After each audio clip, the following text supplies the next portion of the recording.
Hi friends, మీరు ఎప్పుడైనా ఈ కటింగ్లు బీన్స్ అంటే జిలుగులు అంటాం మా ఊర్లో ఇక్కడ. మరి మీరు ఏమంటారో, వీటిని ఏమని పిలుస్తారో తెలీదు. జిలుగుల రొట్టి చేసుకుందాం ఈరోజు. జిలుగుల రొట్టి అంటే మనం కొంచెం జిలుగులు ఒక గంట ముందు నానబెట్టుకొని బాగా నానాక ఒక 4-5 విజిల్స్ వచ్చే వరకు ఉడకబెట్టుకోవాలి.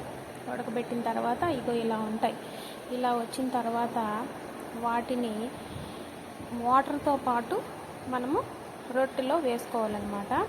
ముందుగా పోపు దినుసులు వేసుకొని బాగా వేగిన తర్వాత, పోపు దినుసులు అంటే నార్మల్గా అన్నీ వేసేవే.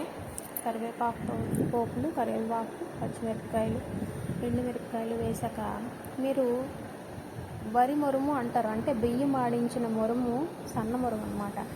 ఆ సన్న మొరుము ఒక గ్లాస్ తీసుకున్నారనుకోండి, దానికి 2.5 గ్లాసుల నీళ్లు వేయాలి. అందులో నీళ్లు వేసిన తర్వాత సాల్ట్ కూడా వేసి బాగా మరిగాక, అంటే ముందు ఈ ఉడకబెట్టుకున్న జిలుగులు అందులో కలిపి బాగా మరిగాక, మనం వాటర్ ఏ గ్లాస్తో తీసుకున్నాం 2.5, అదే గ్లాస్తో 1 గ్లాసు వరిమరం అనేది తీసుకుంటాం అన్నమాట. అది అందులో వేయాలి. వేసి ఉండలు లేకుండా ఒకసారి కలపాలి. హై ఫ్లేమ్లోనే పెట్టే ఒకసారి కలపాలి.